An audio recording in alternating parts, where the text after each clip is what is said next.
सत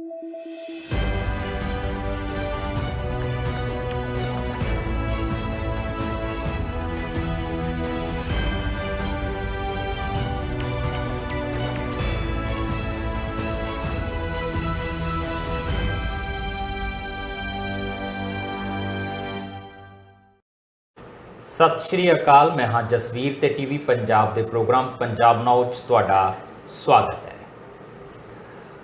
मामला पटवारियों का जिहड़ा उलझिया होया सीगा उस सुलझदा फिलहाल की घड़ी तक किसी पासों नज़र आ नहीं रहा।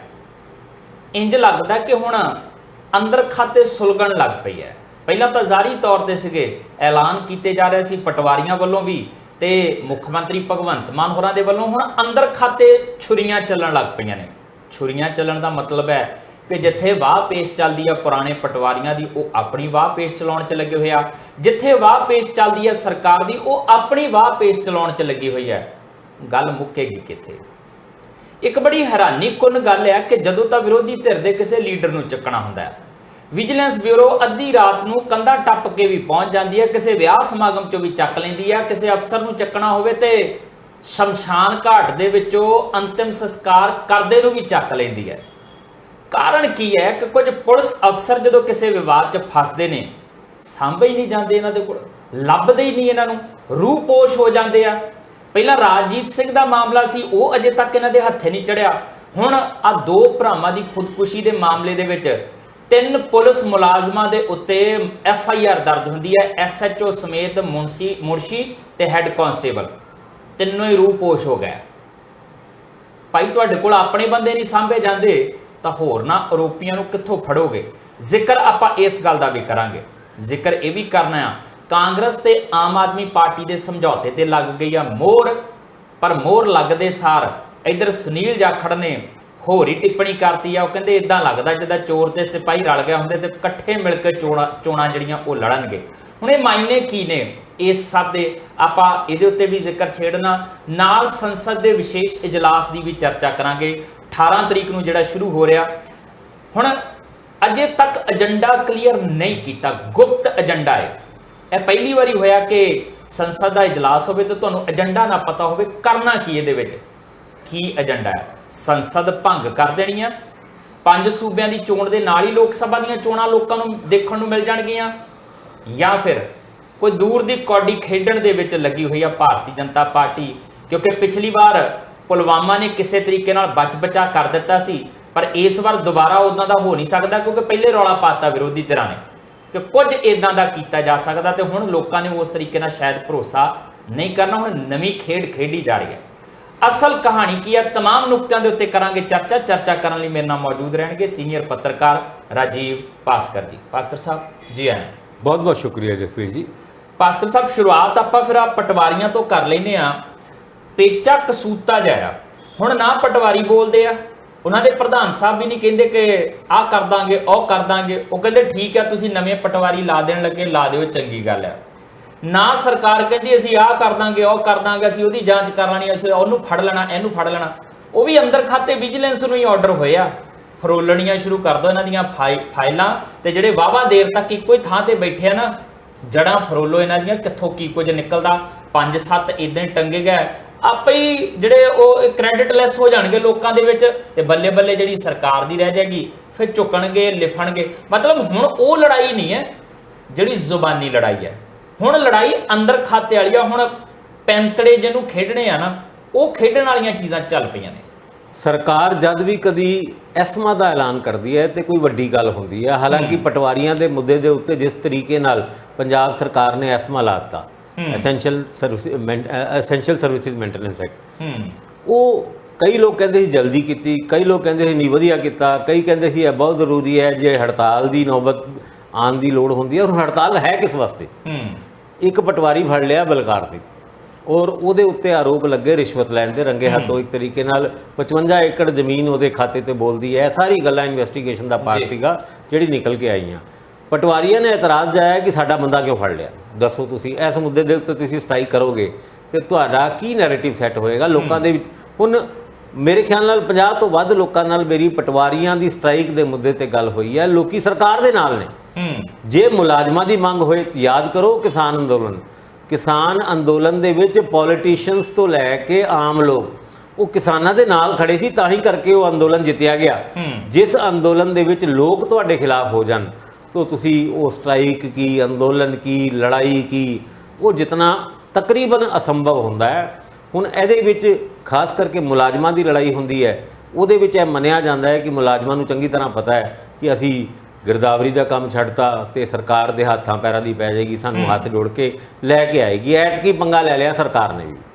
पटवारियां दी होण वाली स्ट्राइक और पटवारी भी चंगी तरह जाणदे सीगे ਐਸਮਾ ਲਾਉਣ ਤੋਂ ਬਾਅਦ ਜੇ ਕਿਤੇ ਉਹ ਆਪਣੀ ਡਿਊਟੀ ਤੇ ਨਹੀਂ ਜਾਂਦੇ ਤੇ ਉਹਨਾਂ ਦੇ ਖਿਲਾਫ ਐਕਸ਼ਨ ਜਾਂ ਉਹਨਾਂ ਨੂੰ ਨੌਕਰੀ ਤੋਂ ਬਰਖਾਸਤ ਕੀਤਾ ਜਾ ਸਕਦਾ ਹੈ।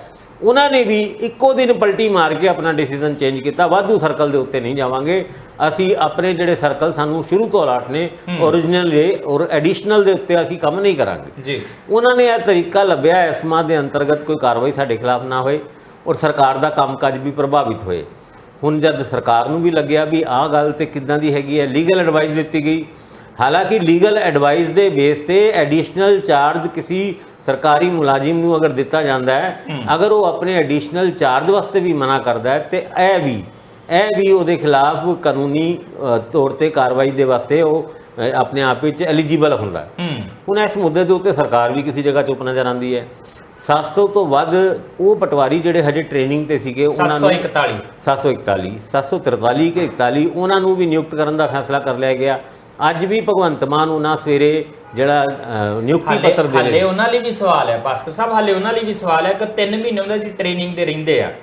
ਹੁਣ ਸਵਾਲ ਇਹ ਰਹੂਗਾ ਕਿ ਤੁਸੀਂ ਫੀਲਡ 'ਚ ਤਾਂ ਉਹਨਾਂ ਨੂੰ ਉਤਾਰ ਦੋਗੇ। ਸਰਕਾਰ ਲਈ ਵੀ ਇਹ ਸਵਾਲ ਹੈ, ਤਨਖਾਹ ਉਹਨਾਂ ਨੂੰ 5000 ਦੋਗੇ ਤਾਂ ਜਿਹੜੀ 35000 ਰੁਪਇਆ ਪੂਰੀ ਮਿਲਦੀ ਆ ਫੀਲਡ 'ਚ ਉਤਰ ਕੇ ਉਹਨਾਂ ਨੂੰ 3 ਮਹੀਨੇ ਪਹਿਲਾਂ 35000 ਰੁਪਇਆ ਦੇਣਾ ਸ਼ੁਰੂ ਕਰ ਦੋਗੇ। ਚਲੋ ਮਾਮਲਾ ਤਨਖਾਹਾਂ ਦਾ ਔਰ ਜਦ ਗੱਲ ਪਟਵਾਰੀਆਂ ਦੀ ਹੁੰਦੀ ਹੈ ਤੇ ਪਟਵਾਰੀ ਤਨਖਾਹ ਤੇ ਕਿੱਥੇ ਸਰਦਾ ਇਹਨਾਂ ਦਾ। ਹੁਣ ਇਹ ਦੇਖੋ, ਇਹ ਤਾਂ ਫਿਰ ਭਾਸਕਰ ਸਾਹਿਬ ਤੁਸੀਂ ਪਹਿਲਾਂ ਹੀ ਉਹਨਾਂ ਨੂੰ ਰਾਹ ਦਿਖਾਈ ਜਾਂਦੇ ਕਿ ਤਨਖਾਹ ਦੇ ਉੱਤੇ ਨਾ ਆਸਰੇ ਕਰਿਓ। ਆਪਾਂ ਨੂੰ ਆਪ ਰਾਹ ਦੇਖ ਲੈਣਗੇ, ਅਸੀਂ ਦਿਖਾਉਣ ਦੇ ਵਾਲੇ ਕੌਣ ਹੁੰਦੇ ਆ, ਸਾਨੂੰ ਤਾਂ ਇਹ ਪਤਾ ਹੈ ਕਿਉਂਕਿ ਅਸੀਂ ਵੀ ਪਟਵਾਰੀਆਂ ਦੇ ਬਾਰੇ ਜਿੰਨਾ ਕੁਝ ਤਾਂ ਹੀ ਬੋਲ ਪਾ ਰਹੇ ਹਾਂ ਕਿ ਸਾਡੇ ਕੋਲ 2 ਇੰਚ ਜ਼ਮੀਨ ਵੀ ਨਹੀਂ ਹੈਗੀ। ਜੇ ਸਾਡੇ ਕੋਲ ਵੀ 1 ਕਿੱਲਾ 2 ਕਿੱਲਾ ਹੁੰਦਾ ਤੇ ਪਟਵਾਰੀਆਂ ਨੇ ਸਾਨੂੰ ਇਹੀ ਤਾਂ ਅਸੀਂ ਕਰ ਦੇਣੀ ਸੀ ਜੀ। ਤੇ ਚਲੋ ਹੁਣ ਗੱਲ ਇੱਥੇ ਖੜੀ ਹੈ। ਹੁਣ ਗੱਲ ਪਟਵਾਰੀਆਂ ਦੇ ਟਰਾਂਸਫਰ ਤੱਕ ਪਹੁੰਚ ਗਈ ਹੈ ਕਿ ਜਿਹੜੇ ਸਰਕਲ ਨੂੰ ਛੱਡ ਕੇ ਦੂਜੇ ਸਰਕਲ ਦਾ ਚਾਰਜ ਨਾ ਲੈਣ ਦੀ ਗੱਲ ਕਰਨ ਵਾਲੇ ਪਟਵਾਰੀਆਂ ਨੂੰ ਦੂਜੇ ਸਰਕਲਾਂ ਦੇ ਵਿੱਚ ਭੇਜਣ ਦੀ ਪੂਰੀ ਤਿਆਰੀ ਕਰ ਲਈ ਹੈ ਸਰਕਾਰ ਨੇ। ਉਹਨਾਂ ਦੇ ਬਸਤੇ ਖੋਹਣ ਦੀ ਵੀ ਕੋਸ਼ਿਸ਼ ਕਰਨੀ ਹੈ। ਹੁਣ ਬਸਤੇ ਉਹ ਅਗਰ ਨਹੀਂ ਦਿੰਦੇ ਤੇ ਇਹਦੇ ਵਾਸਤੇ ਵੀ ਪੂਰਾ ਐਕਸਟੈਂਸਿਵ ਪਲਾਨ ਤਿਆਰ ਕੀਤਾ ਗਿਆ ਹੈ ਕਿ ਜੇ ਕੋਈ ਪਟਵਾਰੀ ਬਸਤੇ ਦੇਣ ਦੇ ਵਿੱਚ ਆਨਾਕਾਰੀ, ਹੁਣ ਬਸਤਾ ਹੁੰਦਾ ਕੀ ਹੈ, ਇਹ ਕਿਸੇ ਸਕੂਲ ਦੇ ਬੱਚੇ ਦਾ ਬਸਤਾ ਨਹੀਂ ਹੈ, ਪਟਵਾਰੀ ਦਾ ਬਸਤਾ ਬੜਾ ਭਾਰੀ ਹੁੰਦਾ ਔਰ ਭਾਰੀ ਇਸ ਕਰਕੇ ਹੁੰਦਾ ਉਹ ਕਾਗਜ਼ ਦਾ ਕੀ ਹੁੰਦਾ, ਕੱਪੜੇ ਦੇ ਉੱਤੇ ਪੂਰਾ ਨਕਸ਼ਾ ਜਿਹਾ ਹੁੰਦਾ ਹੈ ਵੀ ਕਿਹੜੀ ਚੀਜ਼ ਕਿੱਥੇ ਹੈਗੀ ਹੈ, ਕਿੱਥੋਂ ਰਸਤਾ ਹੈਗਾ ਤੇ ਕਿੱਥੇ ਕੀ ਹੈਗਾ, ਉਹ ਸਾਰਾ ਰਿਕਾਰਡ ਉਸ ਕੱਪੜੇ ਦੇ ਵਿੱਚ ਹੁੰਦਾ ਔਰ ਕੱਪੜਾ ਪਟਵਾਰੀ ਦੇ ਬਸਤੇ 'ਚ ਹੁੰਦਾ ਔਰ ਤਕਰੀਬਨ ਸਾਰਾ ਰਿਕਾਰਡ ਜਿਹੜਾ ਉਹਨੂੰ ਬਤੌਰ ਇੱਕ ਤਰੀਕੇ ਨਾਲ ਦਹੇਜ ਕਰਕੇ ਮਿਲਦਾ ਹੁੰਦਾ, ਜਿਹੜਾ ਨੌਕਰੀ ਦੇ ਜਿਹੜਾ ਸਰਕਲ ਉਹਨੂੰ ਅਲਾਟ ਹੁੰਦਾ ਉਹਦਾ ਪੂਰਾ ਬਸਤਾ ਤਿਆਰ ਕਰਕੇ ਪਟਵਾਰੀ ਨੂੰ ਦਿੱਤਾ ਜਾਂਦਾ ਹੈ। ਹੁਣ ਕਿਹਾ ਜਾਂਦਾ ਹੈ ਕਿ ਇਹ ਜਦ ਬਸਤੇ ਵਾਪਸ ਲੈਣ ਦੀ ਗੱਲ ਚੱਲੇਗੀ ਤੇ ਪਟਵਾਰੀ ਆਨਾਕਾਨੀ ਕਰਨਗੇ ਔਰ ਉਹ ਬਸਤਾ ਦੂਜੇ ਨਵੇਂ ਨਿਯੁਕਤ ਕੀਤੇ ਹੋਏ ਪਟਵਾਰੀਆਂ ਨੂੰ ਨਹੀਂ ਦੇਣਗੇ। ਇਹਦੇ ਵਾਸਤੇ ਵੀ ਜਿਸ ਤਰ੍ਹਾਂ ਮੈਂ ਪਹਿਲੇ ਵੀ ਕਹਿ ਚੁੱਕਿਆ ਕਿ ਵਿਜੀਲੈਂਸ ਨੇ ਵੀ ਇੱਕ ਪਲਾਨ ਤਿਆਰ ਕੀਤਾ ਹੈ ਔਰ ਉਹ ਬਸਤੇ ਕਿੱਦਾਂ ਟ੍ਰਾਂਸਫਰ ਕਰਨੇ ਆ। ਜੇ ਕੋਈ ਆਨਾਕਾਨੀ ਕਰੇ ਤੇ ਫਿਰ ਪੂਰੇ ਹਰ ਪਟਵਾਰੀ ਦੇ ਸਰਕਲ ਦਾ ਰਿਕਾਰਡ ਇੱਕ ਬਣਾਇਆ ਜਾ ਰਿਹਾ ਹੈ। ਵਿਜੀਲੈਂਸ ਵੀ ਨਜ਼ਰ ਰੱਖ ਰਿਹਾ ਕਿਹੜਾ ਪਟਵਾਰੀ ਕਿੱਥੇ ਜਾਂਦਾ ਹੈ। ਪਟਵਾਰੀਆਂ ਦੇ ਪ੍ਰਧਾਨ ਕਹਿੰਦੇ ਨੇ ਸਾਡੇ ਨਾਲ ਗੱਲ ਤੋਂ ਕਰੋ ਭਗਵੰਤ ਮਾਨ ਜੀ, ਉਹ ਕਹਿੰਦੇ ਨਹੀਂ ਗੱਲ ਨਹੀਂ ਕਰਨੀ। ਹੁਣ ਤੇ ਪੂਰਾ ਐਕਸ਼ਨ ਮੋਡ ਦੇ ਵਿੱਚ ਮੁੱਖ ਮੰਤਰੀ ਵੀ ਲੱਗਦੇ ਆ। ਪਟਵਾਰੀਆਂ ਦੇ ਨਾਲ ਛਿੜੀ ਹੋਈ ਇੰਨਾ ਭਾਸਕਰ ਸਾਹਿਬ ਸਰਕਾਰ ਲਈ ਵੀ ਸੌਖਾ ਨਹੀਂ ਹੈ। ਜੇ ਕਹਿ ਦੇਵੇ ਨਾ ਕਿ ਅਸੀਂ ਇਦਾਂ ਕਰ ਲਾਂਗੇ ਤੇ ਉਹ ਚੀਜ਼ਾਂ ਸਾਰੀਆਂ ਟਿਕਾਣੇ ਤੇ ਆ ਜਾਣਗੀਆਂ। ਠੀਕ ਆ, ਤੁਸੀਂ ਉਹ ਜਿਨ੍ਹਾਂ ਨੇ ਕਰਪਸ਼ਨ ਕੀਤੀ ਚੱਕ ਦਿਓ, ਟੰਗ ਦਿਓ, ਅੰਦਰ ਦੇ ਦਿਓ, ਜੋ ਮਰਜ਼ੀ ਕਰਨਾ ਕਰੋ। ਇਹ ਸਰਕਾਰ ਦਾ ਹੱਕ ਵੀ ਹੈ ਤੇ ਹੋਣਾ ਚਾਹੀਦਾ ਵੀ ਹੈ। ਕਿਉਂ ਲੁੱਟਣ ਵੇ ਲੋਕਾਂ ਨੂੰ, ਕਿਉਂ ਲੈਣ ਪੈਸੇ? ਭਾਵੇਂ ਪਟਵਾਰੀ ਆ, ਕਾਨੂੰਗੋ ਆ, ਤਹਿਸੀਲਦਾਰ ਹੈ ਤੇ ਭਾਵੇਂ MLA ਹੈ ਤੇ ਭਾਵੇਂ DC ਹੈ ਤੇ ਭਾਵੇਂ ਕੋਈ ਵੀ ਹੈ। ਈਵਨ ਕਿ ਸਾਡੇ ਪੱਤਰਕਾਰ ਕਿਉਂ ਨਹੀਂ ਹੈ ਕਿ ਜੇ ਉਹ ਵੀ ਕਿਸੇ ਤੋਂ ਧੱਕੇ ਨਾਲ ਪੈਸੇ ਲੈਂਦੇ, ਕਿਸੇ ਨੂੰ ਬਲੈਕਮੇਲ ਕਰਦੇ ਤੇ ਉਹਨਾਂ ਦੇ ਉੱਤੇ ਵੀ ਉਹੋ ਜਿਹੀ ਕਾਰਵਾਈ ਹੋਣੀ ਚਾਹੀਦੀ। ਪਰ ਸਵਾਲ ਇਹ ਹੈ ਨਾ ਕਿ ਸਰਕਾਰ ਤਾਂ ਹੁਣ ਉਸ ਤਰੀਕੇ ਨਾਲ ਆਪਣਾ ਕੰਮ ਕਰੇਗੀ, ਪਰ ਸਰਕਾਰ ਇਹ ਵੀ ਦੇਖਦੀ ਹੈ ਨਾ ਕਿ 741 ਨੂੰ ਕੀ ਪੈਂਦੀ ਸੱਟੇ 741 ਸਰਕਲ ਦੇ ਵਿੱਚ ਜਦੋਂ ਕੰਮ ਕਰਨਾ ਸ਼ੁਰੂ ਕਰ ਦੇਣਗੇ ਤਾਂ ਸਾਰੀਆਂ ਚੀਜ਼ਾਂ ਕਲੀਅਰ ਹੋ ਜਾਣਗੀਆਂ। ਬਾਕੀ ਜਿਹੜੇ ਅਜੇ ਹੋਰ ਜਿਨ੍ਹਾਂ ਨੂੰ ਨਿਯੁਕਤੀ ਪੱਤਰ ਦੇਣੇ, ਉਹਨਾਂ ਦੀ 1.5 ਸਾਲ ਦੀ ਟ੍ਰੇਨਿੰਗ ਕਰਾਉਣੀ ਪੈਣੀ ਆ, ਫੀਲਡ 'ਚ ਤਾਂ ਆਉਣੇ ਆ। ਉਹ ਜਿਹੜੇ ਬਾਕੀ 538 ਅਜੇ ਭਰਤੀ ਕਰਨੇ ਉਹਨਾਂ ਦੀਆਂ ਤੇ ਅਜੇ ਨੋਟੀਫਿਕੇਸ਼ਨ ਕੱਢਣੀਆਂ ਵੀ ਫਲਾਨੀ ਤਰੀਕ ਨੂੰ ਟੈਸਟ ਹੋਏਗਾ, ਫਿਰ ਟੈਸਟ ਹੋਏਗਾ, ਫਿਰ ਕਲੀਅਰ ਕਰਨਗੇ, ਫਿਰ ਲਿਸਟਾਂ ਬਣਨਗੀਆਂ, ਫਿਰ ਵੈਰੀਫਿਕੇਸ਼ਨ, ਫਿਰ ਨਿਯੁਕਤੀ ਪੱਤਰ। ਮਤਲਬ 741 ਨਾਲ ਕੰਮ ਸਰਕਾਰ ਦਾ ਵੀ ਨਹੀਂ ਚੱਲਣਾ, ਇਹ ਵੀ ਹਕੀਕਤ ਹੈ। ਦੇਖੋ ਜਦ ਸਿਰ ਤੇ ਪੈ ਜਾਂਦੀ ਹੈ ਔਰ ਮੌਕੇ ਸੰਭਾਲਣ ਦੀ ਗੱਲ ਹੁੰਦੀ ਹੈ, ਜੇ ਸਰਕਾਰ ਇਸ ਟਾਈਮ ਮੌਕਾ ਸੰਭਾਲ ਗਈ ਔਰ ਪਟਵਾਰੀ ਤਰਲੋ ਮੱਛੀ ਹੋ ਗਏ ਇਹ ਸਟ੍ਰਾਈਕ ਵਾਪਸ ਲੈਣ ਵਾਸਤੇ ਜੀ, ਤੇ ਸਰਕਾਰ ਦੀ ਇਹ ਕਾਮਯਾਬੀ ਹੁੰਦੀ ਹੈ ਔਰ ਸਰਕਾਰ ਆਪਣੀ ਕਾਮਯਾਬੀ ਨੂੰ ਹਾਸਿਲ ਕਰਦੀ ਹੋਈ ਨਜ਼ਰ ਵੀ ਆ ਰਹੀ ਹੈ, ਕਿਉਂਕਿ ਪਟਵਾਰੀਆਂ ਦੇ ਨਾਲ ਆਮ ਜਨਤਾ ਬਿਲਕੁਲ ਨਹੀਂ ਖੜੀ। ਬਿਲਕੁਲ ਕੋਈ ਵੀ ਵਿਅਕਤੀ ਪਟਵਾਰੀਆਂ ਤੋਂ ਜਿਹਦਾ ਕੋਈ ਵਾਹ ਪਿਆ ਹੈ, ਉਹ ਕੋਈ ਵੀ ਖੁਸ਼ ਨਹੀਂ ਹੈਗਾ। ਉਹ ਕਹਿੰਦਾ ਯਾਰ ਇਹਨਾਂ ਨੇ ਤੇ ਤੰਗ ਕੀਤਾ ਹੋਇਆ। ਔਰ ਪਟਵਾਰੀ ਆਮ ਲੋਕਾਂ ਨੂੰ ਪੁੱਛ ਕੇ ਦੇਖ ਲਓ ਤੁਸੀਂ, ਇੱਕ ਵੀ ਵਿਅਕਤੀ ਤੁਹਾਨੂੰ ਪਟਵਾਰੀਆਂ ਦੇ ਪੱਖ ਦੀ ਗੱਲ ਕਰਦਾ ਹੋਇਆ ਨਜ਼ਰ ਆਏ ਨਾ, ਜਦ ਤੁਸੀਂ ਖਿੱਤਾ ਹੀ ਇਦਾਂ ਦਾ ਕੰਮ ਕੀਤਾ ਹੈ ਤੇ ਫਿਰ ਉਸ ਮਾਮਲੇ ਦੇ ਵਿੱਚ ਤੁਹਾਡੇ ਨਾਲ ਕੌਣ ਕਿੱਥੇ ਖੜਾ ਹੈ। ਹੁਣ ਕੋਈ ਕਹਿ ਦੇ ਕਿ ਵੀ ਤਹਿਸੀਲਦਾਰ ਇਮਾਨਦਾਰ ਹੁੰਦੇ ਨੇ, ਤੁਸੀਂ ਇਹ ਦੇਖੋ ਕਿ ਇੱਕ ਵਾਰ ਆਪਾਂ 48 ਤਹਿਸੀਲਦਾਰਾਂ ਦੀ ਵਿਜੀਲੈਂਸ ਨੇ ਜਦ ਲਿਸਟ ਲੀਕ ਹੋਈ ਸੀ ਜਾਂ ਜੋ ਵੀ ਹੋਈ ਸੀ, ਸਾਹਿਬਾ ਦੌਰ ਤਾਂ ਇਹ ਹੈ ਕਿ ਤੁਸੀਂ ਇਮਾਨਦਾਰੀ ਦੀ ਸਹੁੰ ਕਿਹਦੀ ਖਾਓਗੇ, ਇਸ ਸਰਕਾਰ 'ਚ ਕਿਹਦੀ ਸਹੁੰ ਖਾਓਗੇ ਇਮਾਨਦਾਰ ਹੈ, ਦੱਸੋ।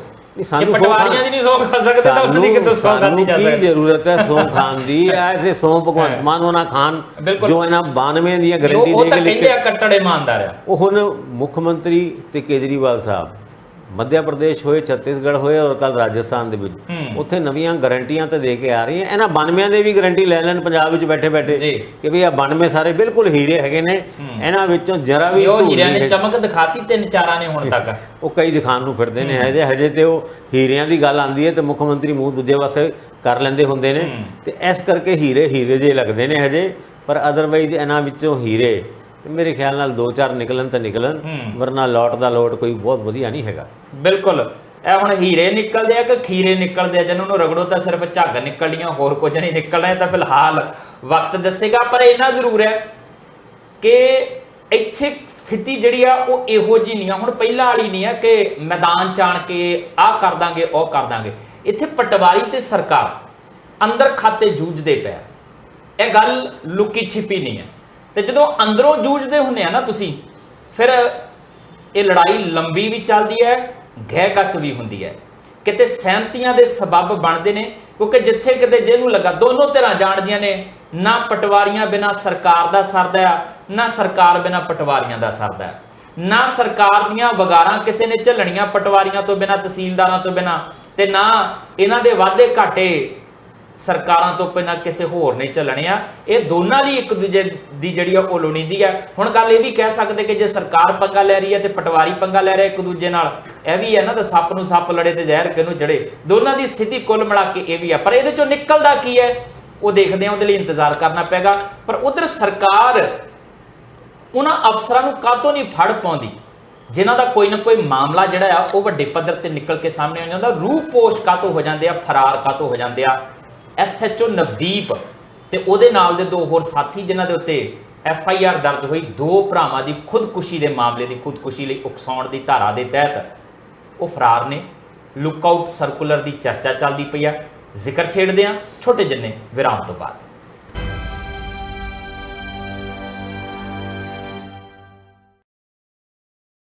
ਬ੍ਰੇਕ ਤੋਂ ਬਾਅਦ ਤੁਹਾਡਾ ਸਵਾਗਤ ਹੈ। ਲੰਬੇ ਸਮੇਂ ਬਾਅਦ, ਤਕਰੀਬਨ 5 ਸਾਲ ਬਾਅਦ ਡਰੱਗਸ ਨੂੰ ਲੈ ਕੇ 3 ਰਿਪੋਰਟਾਂ ਖੁੱਲ੍ਹਦੀਆਂ ਨੇ ਸੀਲ ਬੰਦ ਹਾਈ ਕੋਰਟ ਦੇ ਵਿੱਚ। ਨਾਮ ਨਿਕਲ ਕੇ ਆਉਂਦਾ ਉਹਨਾਂ ਦੇ ਵਿੱਚੋਂ ਰਾਜਜੀਤ ਸਿੰਘ ਦਾ। ਇਧਰੋਂ ਰਿਪੋਰਟ ਖੁੱਲਦੀ ਆ, ਉਧਰੋਂ ਭਗਵੰਤ ਮਾਨ ਹੋਰੀ ਐਲਾਨ ਕਰਤੇ ਆ ਬਰਖਾਸਤ ਕਰਤਾ ਸੀ AIG, ਤੇ ਹੁਣ ਫੜ ਕੇ ਅਸੀਂ ਅਗਲੀ ਕਾਰਵਾਈ ਸ਼ੁਰੂ ਕਰ ਦੇਣੀ ਆ। ਅਪ੍ਰੈਲ ਮਹੀਨੇ ਦੀ ਇਹ ਗੱਲ ਆ। ਅਪ੍ਰੈਲ ਮਹੀਨੇ ਤੋਂ ਬਾਅਦ ਅਸੀਂ ਸਤੰਬਰ ਮਹੀਨੇ 'ਚ ਬੈਠੇ, ਅੱਜ ਤੱਕ ਰਾਜਜੀਤ ਇਹਨਾਂ ਦੇ ਹੱਥੇ ਨਹੀਂ ਚੜਿਆ, ਫੜਿਆ ਹੀ ਨਹੀਂ ਗਿਆ ਇਹਨਾਂ ਦੇ ਕੋਲ। ਪਤਾ ਨਹੀਂ ਕੀ ਗੱਲ ਹੈ, ਰਾਜਜੀਤ ਜ਼ਿਆਦਾ ਚੁਸਤ ਹੈ ਜਾਂ ਸਰਕਾਰ ਨਲਾਇਕ ਹੈ, ਪੁਲਿਸ ਨਲਾਇਕ ਹੈ ਗ੍ਰਿਫਤਾਰ ਕਰਨ ਵਾਲੀ। ਹੁਣ ਉਹਦੇ ਤੋਂ ਬਾਅਦ ਆ ਨਵਾਂ ਮਾਮਲਾ ਜਲੰਧਰ ਦੇ ਨੇੜਿਓਂ ਨਿਕਲ ਕੇ ਆਉਂਦਾ ਆ ਕਿ 2 ਭਰਾਵਾਂ ਨੂੰ ਜਿਹੜਾ ਬੇਇੱਜ਼ਤ ਕੀਤਾ ਜਾਂਦਾ ਥਾਣੇ 'ਚ, ਉਹ ਖੁਦਕੁਸ਼ੀ ਕਰ ਲੈਂਦੇ। ਇਲਜ਼ਾਮ ਆਉਂਦਾ SHO ਨਵਦੀਪ, ਉਹਨਾਂ ਦੇ ਨਾਲ ਇੱਕ ਹੈੱਡ ਕਾਂਸਟੇਬਲ ਲੇਡੀ ਜਿਹੜੀ ਸੀ, ਤੇ ਇੱਕ ਥਾਣੇ ਦਾ ਮੁਨਸ਼ੀ। ਇਹਨਾਂ ਦੇ ਉੱਤੇ ਉਹ ਇਲਜ਼ਾਮ FIR ਦਰਜ ਹੋ ਜਾਂਦੀ, ਉਹ ਵੀ ਲੰਬੇ ਸਮੇਂ ਬਾਅਦ। ਇਧਰੋਂ FIR ਦਰਜ ਹੁੰਦੀ ਆ, ਲਾਈਨ ਹਾਜ਼ਰ ਕੀਤਾ ਜਾਂਦਾ। ਭਾਸਕਰ ਸਾਹਿਬ ਲਾਈਨ ਹਾਜ਼ਰ ਕੀਤੇ ਗਾਇਬ ਹੋ ਜਾਂਦੇ ਆ ਤਿੰਨੋਂ ਜਣੇ। ਕਮਾਲ ਦੀ ਗੱਲ ਹੈ, ਸਰਕਾਰ ਕਰ ਕੀ ਰਹੀ, ਪੁਲਿਸ ਕੀ ਕਰ ਰਹੀ? ਮਤਲਬ ਪੁਲਿਸ ਆਪ ਬਚਾ ਰਹੀ ਆਪਣੇ ਬੰਦਿਆਂ ਨੂੰ। ਦੇਖੋ ਇਸ ਮਾਮਲੇ ਦਾ ਜ਼ਿਕਰ ਕਰਦੇ ਹੋਏ ਤੁਹਾਨੂੰ ਇਹ ਵੀ ਗੱਲ ਦੱਸਣੀ ਪਏਗੀ ਕਿ ਜਿਸ ਤਰੀਕੇ ਨਾਲ ਉਹਨਾਂ ਦੋ ਭਰਾਵਾਂ ਵਿੱਚੋਂ ਇੱਕ ਭਰਾ ਦਾ ਸੋ ਕਾਲਡ ਕਥਿਤ ਤੌਰ ਤੇ ਹਿਊਮਿਲੇਸ਼ਨ ਹੋਇਆ ਸੀਗਾ 1 ਨੰਬਰ ਡਿਵੀਜ਼ਨ ਦੇ ਵਿੱਚ, ਔਰ ਉਸ ਤੋਂ ਬਾਅਦ ਉਹਨਾਂ ਦੋਨੋਂ ਭਰਾਵਾਂ ਨੇ, ਇੱਕ ਨੇ ਸੁਸਾਈਡ ਕਰਨ ਦੀ ਗੱਲ ਆਈ ਸੀ ਔਰ ਦੂਜੇ ਨੇ ਉਹਨੂੰ ਬਚਾਉਣ ਵਾਸਤੇ ਛਾਲ ਮਾਰੀ, ਇਦਾਂ ਦੀ ਗੱਲਾਂ ਨਿਕਲ ਕੇ ਆ ਰਹੀ ਸੀ। ਪਰ ਦੋ ਯੰਗ ਮੁੰਡਿਆਂ ਦਾ, ਯੰਗ ਬ੍ਰਦਰਸ ਦਾ ਸੁਸਾਈਡ ਕਰਨਾ ਇਹ ਆਪਣੇ ਆਪ ਵਿੱਚ ਇੱਕ ਬੜਾ ਸੈਂਸਿਟਿਵ ਮੁੱਦਾ ਸੀ। ਅਸੀਂ ਉਸ ਦਿਨ ਵੀ ਕਿਹਾ ਸੀਗਾ। ਹੁਣ ਜਾਂਚ ਦਾ ਵਿਸ਼ਾ ਹੈ ਕਿ ਹਿਊਮਿਲੇਸ਼ਨ ਕਰਕੇ ਉਹਨਾਂ ਨੇ ਅਗਰ ਸੁਸਾਈਡ ਕੀਤੀ ਹੈ ਤੇ ਵਾਕਈ ਭਾਵੇਂ ਐਸਐਚਓ ਸਾਹਿਬ ਕਾਨੂੰਨ ਦਾ ਹਵਾਲਾ ਦਿੰਦੇ ਹੋਏ ਜੋ ਮਰਜ਼ੀ ਕਹਿਣ ਕਿ ਨਹੀਂ ਅਸੀਂ ਕੁਝ ਨਹੀਂ ਕੀਤਾ, ਇਹ ਕੋਈ ਵੀ ਉੱਦਾਂ ਸੁਸਾਈਡ ਨਹੀਂ ਕਰਦਾ। ਤੇ ਇਹ ਇਸ ਮੁੱਦੇ ਦੇ ਉੱਤੇ ਜਦੋਂ ਇਹ ਕੰਪਲੇਂਟ ਆਈ ਸੀਗੀ, ਜਦੋਂ ਇਹ ਲਾਈਮਲਾਈਟ ਦੇ ਵਿੱਚ ਇਨਸੀਡੈਂਟ ਆਇਆ ਸੀ ਔਰ ਉਹਨਾਂ ਦੀ ਸੁਸਾਈਡ ਕਰਦੀ ਹੋਈ ਗੱਲਾਂ ਦੇ ਉੱਤੇ ਸਰਕਾਰ ਨੂੰ ਤੇ ਪੰਜਾਬ ਪੁਲਿਸ ਨੂੰ ਪਰਚਾ ਦੇਣਾ ਚਾਹੀਦਾ ਸੀਗਾ ਔਰ ਐਸਐਚਓ ਔਰ ਉਹ ਦੋ ਪੁਲਿਸ ਮੁਲਾਜ਼ਮ ਜਿਹਦੇ ਵਿੱਚ ਇੱਕ ਮਹਿਲਾ ਪੁਲਿਸ ਮੁਲਾਜ਼ਮ ਵੀ ਹੈਗੀ ਆ, ਉਹਨਾਂ ਨੂੰ ਅਰੈਸਟ ਕਰਨਾ ਬੰਦਾ ਸੀ, ਕੇਸ ਕਰਨਾ ਬੰਦਾ ਸੀਗਾ, ਟ੍ਰਾਂਸਫਰ ਕਰਨਾ ਬੰਦਾ ਸੀਗਾ, ਸਭ ਕੁਝ ਜੋ ਐਕਸ਼ਨ ਲੈਣਾ ਚਾਹੀਦਾ ਸੀਗਾ। ਪਰ ਉਦੋਂ ਤੱਕ ਐਫਆਈਆਰ ਨਹੀਂ ਦਰਜ ਹੋਈ ਜਦੋਂ ਤੱਕ ਇੱਕ ਦੀ ਬੋਡੀ ਨਹੀਂ ਮਿਲੀ। ਹਿਊਮਨ ਐਂਗਲ ਔਰ ਕਪੂਰਥਲੇ ਦਾ ਇਹ ਕੇਸ ਹੈਗਾ। ਹਾਲਾਂਕਿ ਜਲੰਧਰ ਦਾ ਉਹ ਐਸਐਚਓ ਥਾਣਾ ਡਿਵੀਜ਼ਨ ਨੰਬਰ 1 ਜਿਹਦਾ ਜ਼ਿਕਰ ਸੀ ਪਹਿਲੇ ਕੱਢ ਕੇ ਹਟਿਆ। ਹੁਣ ਬੋਡੀ ਮਿਲਦੀ ਹੈ, ਹਜੇ ਦੂਜੇ ਭਰਾ ਦੀ ਬੋਡੀ ਮਿਲਣੀ ਬਾਕੀ ਹੈ ਔਰ ਫੈਮਿਲੀ ਨੇ ਇਹ ਡਿਸੀਜਨ ਲਿੱਤਾ ਕਿ ਤਦ ਤੱਕ ਪਹਿਲੇ ਭਰਾ ਦੀ ਬੋਡੀ ਦਾ ਸੰਸਕਾਰ ਤਦ ਤੱਕ ਨਹੀਂ ਕਰਾਂਗੇ ਜਦ ਤੱਕ ਦੂਜੇ ਦੀ ਬੋਡੀ ਨਹੀਂ ਮਿਲ ਜਾਂਦੀ ਔਰ ਐਸਐਚਓ ਔਰ ਤੋਂ ਜਿਹੜੇ ਪੁਲਿਸ ਮੁਲਾਜ਼ਮ ਨੇ ਉਹਨਾਂ ਨੂੰ ਅਰੈਸਟ ਨਹੀਂ ਕਰ ਲਿੱਤਾ ਜਾਂਦਾ ਹੈ। ਮੈਨੂੰ ਇਹ ਲੱਗਦਾ ਹੈ ਕਿ ਇਹਦੇ ਵਿੱਚ ਕੋਈ ਗੱਲ ਗਲਤ ਵੀ ਨਹੀਂ ਹੈਗੀ ਔਰ ਐਸਐਚਓ ਔਰ ਦੋ ਮੁਲਾਜ਼ਮ ਜਿਹੜੇ ਕਾਫੀ ਟਾਈਮ ਤੋਂ ਸ਼ੱਕ ਦੇ ਘੇਰੇ ਦੇ ਵਿੱਚ ਸੀਗੇ, ਉਹ ਇਲਜ਼ਾਮ ਦੇ ਘੇਰੇ ਦੇ ਵਿੱਚ ਸੀਗੇ, ਉਹਨਾਂ ਦਾ ਅਚਾਨਕ ਭੱਜ ਜਾਣਾ ਔਰ ਖਬਰ ਇਹ ਵੀ ਛਪਣੀ ਕਿ ਉਹ ਵਕੀਲਾਂ ਦੇ ਨਾਲ ਗੱਲਬਾਤ ਕਰ ਰਹੇ ਨੇ, ਇਹ ਆਪਣੇ ਆਪ ਵਿੱਚ ਪੁਲਿਸ ਦੀ ਕਾਰਗੁਜ਼ਾਰੀ ਦੇ ਉੱਤੇ ਇੱਕ ਸ਼ੱਕ ਜਿਹਾ ਪੈਦਾ ਕਰਦਾ ਹੈ ਕਿ ਵੀ ਇੰਨਾ ਹੀ ਇਨਸੈਂਸਿਟਿਵ ਹੋ ਸਕਦਾ ਹੈ। ਦੋ ਯੰਗ ਮੁੰਡਿਆਂ ਨੇ ਸੁਸਾਈਡ ਕੀਤੀ ਹੈ, ਦੋ ਭਰਾਵਾਂ ਨੇ ਸੁਸਾਈਡ ਕੀਤੀ ਹੈ। ਉਹ ਸੁਸਾਈਡ ਦੇ ਵਿੱਚ ਵਾਸਤੇ ਕਿ ਐਸਐਚਓ ਨੂੰ ਫਸਾਉਣ ਵਾਸਤੇ ਉਹਨਾਂ ਕੋਈ ਮੋਟਿਵ ਸੀਗਾ, ਉਹਨਾਂ ਦਾ ਕੋਈ ਮੋਟਿਵ ਸੀਗਾ।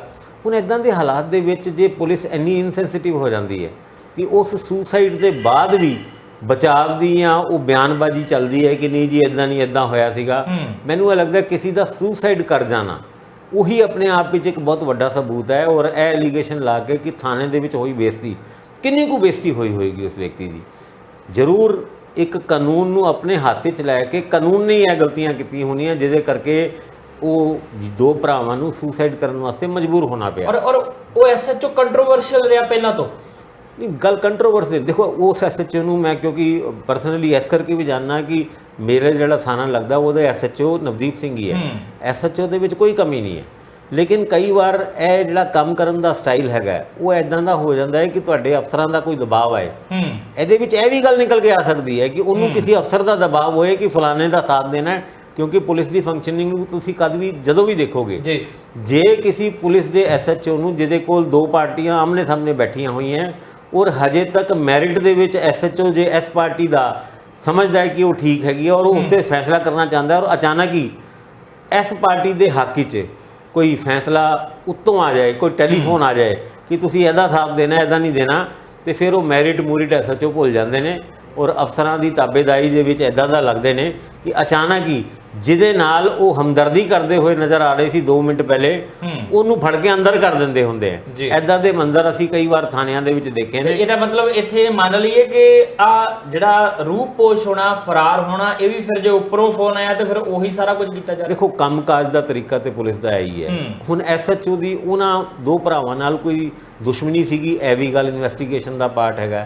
ਹੁਣ ਕਿਸੇ ਦੇ ਨਾਲ ਇੰਨੀ ਵੱਡੀ ਹਿਊਮਿਲੇਸ਼ਨ ਕਰਨਾ ਉਹ ਤਦ ਹੀ ਕੀਤੀ ਜਾਂਦੀ ਹੈ ਜਦ ਕਿਸੇ ਨਾਲ ਕੋਈ ਨਾਜਾਇਜ਼ ਹੋ ਰਹੀ ਹੋਏ। ਯਾਨੀ ਉਹਨਾਂ ਭਰਾਵਾਂ ਦੇ ਨਾਲ ਨਾਜਾਇਜ਼ ਹੋ ਰਹੀ ਸੀ, ਉਹ ਵੀ ਆਪਣੇ ਦੋਸਤ ਦੀ ਭੈਣ ਦੇ ਕੇਸ ਦੇ ਵਿੱਚ ਉੱਥੇ ਆਏ ਹੋਏ ਸੀ ਔਰ ਉਹਦੇ ਵਿੱਚ ਜੇ ਐਸਐਚਓ ਨੇ, ਕਿਉਂਕਿ ਕਈ ਵਾਰ ਜਿਹੜੇ ਪੁਲਿਸ ਦੀ ਵਰਦੀ ਵਿੱਚ ਬੈਠਾ ਹੋਇਆ ਕੁਰਸੀ ਤੇ ਅਫਸਰ, ਉਹਨੂੰ ਲੱਗਦਾ ਹੈ ਕਿ ਮੈਨੂੰ ਕੋਈ ਕਿੰਤੂ ਪਰੰਤੂ ਨਹੀਂ ਕਰਦਾ, ਅਸੀਂ ਤੇ ਕਾਨੂੰਨ ਦਾ ਡੰਡਾ ਚਲਾਉਣ ਵਾਲੇ ਹਾਂ, ਕੋਈ ਸਾਨੂੰ ਵੀ ਸਵਾਲ ਕਰ ਸਕਦਾ ਹੈ। ਔਰ ਉਹਨਾਂ ਨੂੰ ਸਵਾਲ ਕਰਨਾ ਹੀ ਇੰਨਾ ਭਾਰੀ ਪੈ ਜਾਂਦਾ ਕਿ ਕਹਿੰਦੇ ਤੈਨੂੰ ਦੱਸ ਰਹੇ ਹਾਂ ਤੂੰ ਸਾਨੂੰ ਸਵਾਲ ਕਰਦਾ ਹੈ। ਇੱਦਾਂ ਦੇ ਹਾਲਾਤ ਜਦ ਥਾਣੇ ਦੇ ਵਿੱਚ ਪੈਦਾ ਹੋ ਜਾਂਦੇ ਤੇ ਫਿਰ ਜਿਹੜੇ ਥੱਲੇ ਦੇ ਮੁਲਾਜ਼ਮ ਨੇ ਨਾ, ਜਿਹੜਾ ਮਹਿਲਾ ਕਰਮਚਾਰੀ ਤੇ ਬਲਵਿੰਦਰ ਸਿੰਘ ASI, ਉਹਨਾਂ ਨੂੰ ਵੀ ਚਾਅ ਚੜ ਜਾਂਦਾ ਵੀ ਸਾਡੇ ਐਸਐਚਓ ਨਾਲ ਇਹਨਾਂ ਨੇ ਕੋਈ ਬਹਿਸ ਕੀਤੀ ਹੈ, ਆਪਾਂ ਵੀ ਝੰਮ ਦੇਣਾ ਹੈ। ਤੇ ਉੱਤੋਂ ਕੋਈ ਫੋਨ ਆ ਜਾਏ IG ਹੋਰ ਕਿਸੇ ਵੀ ਲੈਵਲ ਦੇ ਅਫਸਰ ਦਾ, ਫਿਰ ਤੇ ਤੁਸੀਂ ਦੇਖੋ ਥਾਣੇ ਦੇ ਵਿੱਚ ਕਿੱਦਾਂ ਰੌਣਕਾਂ ਲੱਗਦੀਆਂ ਔਰ ਇੱਦਾਂ ਦੀ ਹੀ ਰੌਣਕਾਂ ਇਸ ਥਾਲੇ ਦੇ ਵਿੱਚ ਲੱਗੀ ਹੋਈ ਕਿ ਇੱਕ ਚੀਜ਼ ਹੋ ਰਿਹਾ ਭਾਸਕਰ ਸਾਹਿਬ, ਕਦੀ ਕਦੀ ਨਾ ਡਿਪਾਰਟਮੈਂਟ ਹੁਣ ਪੁਲਿਸ ਡਿਪਾਰਟਮੈਂਟ ਬਦਨਾਮ ਹੈ, ਇਹਦੇ ਤੋਂ ਇਨਕਾਰ ਨਹੀਂ ਕਰ ਸਕਦੇ ਕਿ ਇਹਨੂੰ ਲੈ ਕੇ ਤਰ੍ਹਾਂ ਤਰ੍ਹਾਂ ਦੀਆਂ ਗੱਲਾਂ ਹੁੰਦੀਆਂ ਆ। ਜਦੋਂ ਡਿਪਾਰਟਮੈਂਟ ਖੁਦ ਹੀ ਸ਼ੈਲਟਰ ਕਰਨ ਲੱਗ ਪਵੇ ਇਦਾਂ ਦੀਆਂ ਚੀਜ਼ਾਂ ਨੂੰ ਕਿ ਜੇ ਕਿਸੇ ਪੁਲਿਸ ਵਾਲੇ ਨੇ ਗਲਤੀ ਕੀਤੀ ਉਹਨੂੰ ਢਕਣਾ ਕਿੱਦਾਂ, ਵੱਧ ਤੋਂ ਵੱਧ ਕੀ ਕਰਦੇ, ਕਿਸੇ ਪੁਲਿਸ ਵਾਲੇ ਨੇ ਗਲਤੀ ਕੀਤੀ ਲਾਈਨ ਹਾਜ਼ਰ ਕਰ ਲਓ ਜੀ, ਕਰ ਲੈ ਲਾਈਨ ਹਾਜ਼ਰ। ਤੁਸੀਂ 2 ਮਹੀਨਿਆਂ 'ਚ ਮਾਮਲਾ ਭੁੱਲ ਜਾਂਦੇ, ਮੁੜ ਕੇ ਫਿਰ ਉਹ ਪੁਲਿਸ ਵਾਲਾ ਉੱਥੇ ਦਾ ਉੱਥੇ ਪਹੁੰਚਾ ਹੁੰਦਾ ਜਿੱਥੋਂ ਉਹ ਕੰਮ ਕਰਦਾ, ਅਗਲਾ ਕਹਿੰਦਾ ਕਰ ਲਓ ਜੋ ਕੁਝ ਕਰਨਾ। ਹੋਰ ਵੱਧ ਤੋਂ ਵੱਧ ਕੀ ਹੁੰਦਾ, ਲਓ ਜੀ ਇਹਦੀ ਜਾਂਚ ਆਰੰਭ ਕਰ ਦਿੱਤੀ। ਜਾਂਚ ਕਿਹਨੇ ਕਰਨੀ ਆ? ਤੁਹਾਡੇ ਆਪਣੇ ਡਿਪਾਰਟਮੈਂਟ ਨੇ ਜਾਂਚ ਕਰਨੀ। ਉਹ ਫਾਈਲ ਤਿਆਰ ਕੀਤੀ ਜਾਂਦੀ ਹੈ, ਧੂੜ ਫੱਕਦੀ ਰਹਿੰਦੀ ਆ, ਫਾਈਲ ਤੇ ਬੈਠੇ ਰਹੋ। ਆਹੀ ਚੀਜ਼ਾਂ ਹੁੰਦੀਆਂ। ਜਦੋਂ ਪੁਲਿਸ ਮੁਲਾਜ਼ਮ ਨੂੰ ਇਹ ਪਤਾ ਹੋਵੇ, ਅਫਸਰ ਨੂੰ ਪਤਾ ਹੋਵੇ ਕਿ ਮੇਰੇ ਉੱਤੇ ਹੋਣਾ ਕੱਖ ਨਹੀਂ ਹੈ, ਤੇ ਫਿਰ ਕਿਉਂ ਨਹੀਂ ਮਨਮਾਨੀਆਂ ਕਰੇਗਾ? ਤੁਸੀਂ ਇਦਾਂ ਦਾ ਸਿਸਟਮ, ਇੰਟਰਨਲ ਸਿਸਟਮ ਕਿਉਂ ਨਹੀਂ ਬਣਾਉਂਦੇ ਕਿ ਪੁਲਿਸ ਅਫਸਰ ਨੂੰ ਇਹ ਵੀ ਹੋਵੇ ਕਿ ਮੇਰੇ ਉੱਤੇ ਵੀ ਡੰਡਾ ਹੈਗਾ ਜੇ ਮੈਂ ਗਲਤ ਕਰਦਾ, ਇਕੱਲਾ ਮੈਨੂੰ ਹੀ ਹੱਕ ਨਹੀਂ ਹੈ ਗਲਤ ਨੂੰ ਰੋਕਣ ਦਾ। ਕਾਨੂੰਨ ਤੇ ਸੰਵਿਧਾਨ ਦੋਨਾਂ ਦੇ ਵਿੱਚ ਇਸ ਡੰਡੇ ਦਾ ਜ਼ਿਕਰ ਪੂਰਜ਼ੋਰ ਤਰੀਕੇ ਨਾਲ ਹੈਗਾ ਹੈ ਕਿ ਪੁਲਿਸ ਵਾਲੇ ਆਪਣੀ ਕੋਈ ਚਮਦੀਆਂ ਨਹੀਂ ਚਲਾ ਸਕਦੇ, ਪਰ ਹੁਣ ਉਸ ਚਮਦੀਆਂ ਚਲਾਉਣ ਦੇ ਉੱਤੇ ਐਕਸ਼ਨ ਲੈਣ ਵਾਲੇ ਵੀ ਪੁਲਿਸ ਵਾਲੇ ਨੇ। ਔਰ ਜਦ ਅਫਸਰ ਦਾ ਫੋਨ ਆਇਆ ਹੋਏ, ਜਿਸ ਤਰ੍ਹਾਂ ਅਸੀਂ ਗੱਲ ਕਰਕੇ ਹਟੇ ਹਾਂ, ਤੁਸੀਂ ਹੁਣ ਰਾਜਜੀਤ ਉਹਨਾਂ ਦੀ ਗੱਲ ਤੋਂ ਸ਼ੁਰੂ ਕੀਤੀ ਸੀ। ਰਾਜਜੀਤ ਉਹਨਾਂ ਦਾ ਨਾਂ ਇੱਕ STF ਦੀ ਰਿਪੋਰਟ ਦੇ ਵਿੱਚ ਹਰਪ੍ਰੀਤ ਸਿੱਧੂ ਉਹਨਾਂ ਦੀ ਰਿਪੋਰਟ ਦੇ ਵਿੱਚ ਆਇਆ ਸੀ। ਔਰ ਜਦ ਇਹ ਰਿਪੋਰਟ ਬਣ ਰਹੀ ਸੀ, ਜਦ ਇਹ ਜਾਂਚ ਚੱਲ ਰਹੀ ਸੀ, ਤੇ ਰਾਜਜੀਤ ਉਹਨਾਂ ਨੇ ਹਰਪ੍ਰੀਤ ਸਿੱਧੂ ਉਹਨਾਂ ਦੇ ਖਿਲਾਫ ਹਾਈ ਕੋਰਟ ਦੇ ਵਿੱਚ ਐਪਲੀਕੇਸ਼ਨ ਦੇ ਦਿੱਤੀ ਕਿ ਇਹ ਅਫਸਰ ਮੇਰੇ ਨਾਲ ਵਿਤਕਰੇ ਕਰੂਗਾ ਤੇ ਮੈਨੂੰ ਇਹਦੀ ਰਿਪੋਰਟ ਦੇ ਉੱਤੇ ਯਕੀਨ ਨਹੀਂ ਹੈ, ਆ ਚੇਂਜ ਕਰ ਦਿੱਤਾ ਜਾਏ। SIT ਨਵੀਂ ਬਣੀ ਸੀ। ਫਿਰ ਉਹਨਾਂ ਰਿਪੋਰਟਾਂ ਦੇ ਵਿੱਚ ਵੀ ਰਾਜਜੀਤ ਦਾ ਨਾਂ ਆਇਆ। ਇੰਦਰਜੀਤ ਸਿਰਫ ਰਾਜਜੀਤ ਦਾ ਹੀ ਸੱਤਾ ਨਹੀਂ ਸੀਗਾ। ਇੰਦਰਜੀਤ ਜਿਹੜਾ ਇੰਸਪੈਕਟਰ 2017 ਦੇ ਵਿੱਚ ਡਰੱਗ ਦੇ ਕੇਸ ਦੀ ਰਿਕਵਰੀ ਦੇ ਕਰਕੇ ਉਹਨੂੰ ਅੰਦਰ ਕੀਤਾ ਸੀਗਾ, ਜੇ ਇਹਦੀ ਇਨਵੈਸਟੀਗੇਸ਼ਨ ਅੱਜ ਵੀ ਚੱਜ ਨਾਲ ਹੋ ਜਾਏ ਤੇ ਮੇਰੇ ਖਿਆਲ ਨਾਲ ਘੱਟ ਤੋਂ ਘੱਟ 10 ਤੋਂ 12 ਅਫਸਰ ਇੱਦਾਂ ਦੇ ਹੋਣਗੇ ਜਿਨ੍ਹਾਂ ਦਾ ਇੰਦਰਜੀਤ ਬਹੁਤ ਹੀ ਖਾਸਮ ਖਾਸ ਸੀਗਾ, ਜਿਹਦੇ ਵਿੱਚ ਉਹ ਜਲੰਧਰ, ਤਰਨਤਾਰਨ, ਹੁਸ਼ਿਆਰਪੁਰ ਔਰ ਕਪੂਰਥਲਾ ਡਿਸਟ੍ਰਿਕਟ, ਇਹਨਾਂ ਚਾਰੋਂ ਡਿਸਟ੍ਰਿਕਟਸ ਦੇ ਵਿੱਚ ਤਦ ਦੇ ਜਿੰਨੇ ਵੀ ਅਫਸਰ ਲੱਗੇ ਸੀਗੇ ਉਹਨਾਂ ਦਾ ਇੰਦਰਜੀਤ ਔਰ ਦੋ ਹੋਰ ਅਫਸਰ ਬੜੇ ਇੱਕ ਹਰਮਨ ਪਿਆਰੇ ਅਫਸਰ ਸੀਗੇ। ਔਰ ਉਹਨਾਂ ਦਾ ਨਾਂ ਪੰਜਾਬ ਦੇ ਵਿੱਚ ਸਭ ਤੋਂ ਜ਼ਿਆਦਾ ਡਰੱਗ ਫੜਨ ਵਾਲੇ ਇੰਸਪੈਕਟਰਾਂ ਦੇ ਵਿੱਚ ਆਉਂਦਾ ਸੀਗਾ। ਉਹ ਵੱਖਰੀ ਗੱਲ ਹੈਗੀ, ਆਊਟ ਆਫ ਟਰਨ ਪ੍ਰਮੋਸ਼ਨ, ਇਹ ਉਹ ਸਾਰੀ ਗੱਲਾਂ, ਕਿਉਂਕਿ ਇੱਦਾਂ ਦੇ ਜਿਹੜੇ ਪੁਲਿਸ ਦੇ ਇੰਸਪੈਕਟਰ ਜਾਂ ਨੀਚੇ ਲੈਵਲ ਦੇ ਅਧਿਕਾਰੀ ਹੁੰਦੇ ਨੇ, ਉਹ ਵੱਡੇ ਅਧਿਕਾਰੀਆਂ ਦੇ ਅੱਖ ਦੇ ਤਾਰੇ ਹੁੰਦੇ ਨੇ। ਇਹ ਗੱਲ ਡਿਪਾਰਟਮੈਂਟ ਦੇ ਵਿੱਚ ਜਗ ਜ਼ਾਹਿਰ ਹੈਗੀ ਹੈ। ਪਰ ਉੱਥੇ ਤੁਸੀਂ ਰਾਜਜੀਤ ਨਹੀਂ ਫੜਿਆ ਗਿਆ, ਅੱਜ ਤੱਕ ਬਰਖਾਸਤ ਕਰਤਾ। ਹੁਣ ਤੇ ਕਹਿੰਦੇ ਭਗੌੜਾ ਕਰਾਰ ਕਰਨ ਦੀ ਵੀ ਦਿੱਤੀ ਹੈ ਉਹ ਸਾਰੀ। ਉਸ ਤੋਂ ਇਲਾਵਾ ਰਾਜਜੀਤ ਨੂੰ ਅਰੈਸਟ ਕਰਨ ਵਾਸਤੇ ਕਿੰਨੀ ਕੁ ਕੋਸ਼ਿਸ਼ਾਂ ਹੋਈ। ਅੱਜ ਕੋਈ ਕਹਿੰਦਾ ਕੈਨੇਡਾ ਚਲਾ ਗਿਆ, ਅੱਜ ਕੋਈ ਕਹਿੰਦਾ ਅਮਰੀਕਾ ਚਲਾ ਗਿਆ। ਕੀ ਉਹਦੇ ਖਿਲਾਫ LOC ਜਾਰੀ ਹੋਈ ਸੀ? ਜੇ LOC ਜਾਰੀ ਹੋਈ ਸੀ ਤੇ ਫਿਰ ਉਹ ਬਾਹਰ ਕਿੱਦਾਂ ਜਾ ਸਕਦਾ ਹੈ? ਇਹਦਾ ਜਵਾਬ ਦੇਣ ਵਾਸਤੇ ਚੰਨੀ ਲਈ ਉਹ ਸਾਰੀਆਂ ਚੀਜ਼ਾਂ ਆਇਦ ਕਰ ਦਿੱਤੀਆਂ ਗਈਆਂ ਪੈਂਦੀ ਸੱਟੇ, ਜਦੋਂ ਅਮਰੀਕਾ ਤੋਂ ਆਉਂਦੇ ਕਿ ਵਾਪਸ ਦੁਬਾਰਾ ਨਾ ਜਾ ਸਕਣ। ਜਦੋਂ ਪਤਾ ਲੱਗਦਾ ਕਿ ਕਿਸੇ ਨਗਰ ਕੀਰਤਨ ਦੇ ਵਿੱਚ ਉਹਨਾਂ ਨੇ ਜਾਣਾ ਆ, ਉਹਨਾਂ ਨੂੰ ਪਹਿਲਾਂ ਹੀ ਨੋਟਿਸ ਕਰ ਦਿੱਤਾ ਜਾਂਦਾ ਕਿ ਇਹ ਜਾ ਨਹੀਂ ਸਕਦੇ। ਗੁਰਪ੍ਰੀਤ ਕਾਂਗੜ ਨੂੰ ਕਹਿ ਦਿੱਤਾ ਜਾਂਦਾ ਇਹ ਨਹੀਂ ਜਾ ਸਕਦਾ। ਸੰਗਤ ਸਿੰਘ ਗਿਲਜੀਆਂ ਨੂੰ ਕਹਿੰਦੇ ਇਹ ਨਹੀਂ ਜਾ ਸਕਦਾ। ਮਤਲਬ ਪੋਲੀਟੀਕਲ ਜਿੱਥੇ ਲੜਾਈ ਹੈ ਉੱਥੇ ਤੁਹਾਡੇ ਕੰਮ ਪਰਫੈਕਟ ਆ ਕਿ ਬੰਦਾ ਨਿਕਲ ਨਾ ਜਾਵੇ ਇੱਥੋਂ।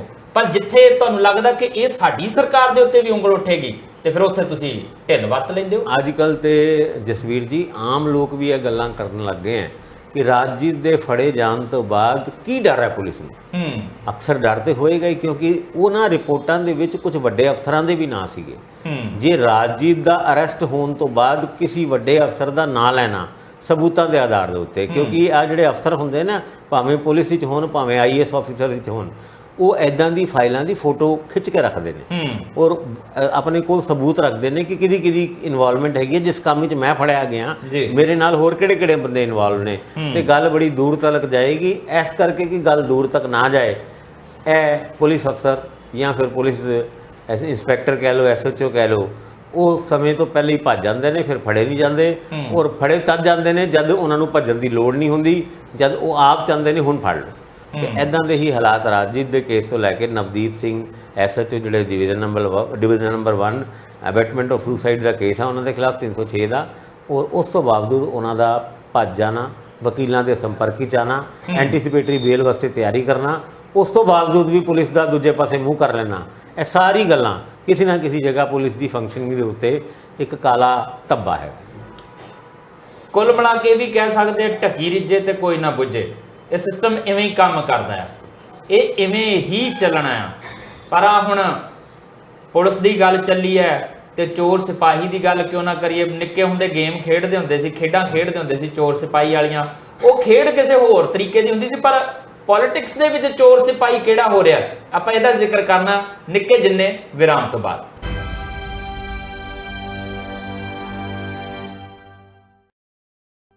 ਬ੍ਰੇਕ ਤੋਂ ਬਾਅਦ ਤੁਹਾਡਾ ਸਵਾਗਤ ਹੈ। ਕਾਂਗਰਸ ਦਾ ਤੇ ਆਮ ਆਦਮੀ ਪਾਰਟੀ ਦਾ ਗੱਠਜੋੜ ਹੋ ਗਿਆ ਤੈਅ। ਇਹ ਹਰਪਾਲ ਚੀਮਾ ਹੋਰਾਂ ਨੇ ਮੋਹਰ ਲਾਤੀ ਹੈ।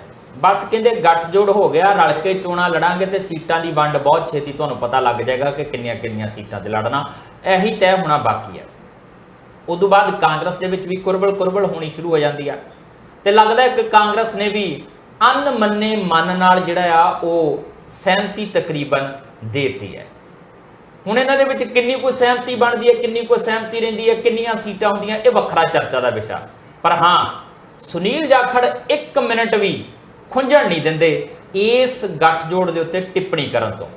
ਉਹ ਕਹਿੰਦੇ ਇਹੀ ਆਮ ਆਦਮੀ ਪਾਰਟੀ ਹੈ ਜਿਹੜੀ ਕਾਂਗਰਸੀਆਂ ਨੂੰ ਚੋਰ ਕਹਿੰਦੀ ਸੀ, ਕਰਪਟ ਕਹਿੰਦੀ ਸੀ, ਉਹਨਾਂ ਦੀ ਕਰਪਸ਼ਨ ਦੇ ਖਿਲਾਫ ਕਾਰਵਾਈਆਂ ਕਰਨ ਦੀ ਗੱਲ ਕਰਦੀ ਸੀਗੀ, ਤੇ ਹੁਣ ਰਲ ਕੇ ਚੋਣਾਂ ਲੜਨਗੇ। ਮਤਲਬ ਚੋਰ ਤੇ ਸਿਪਾਹੀ ਰਲ ਗਏ ਨੇ।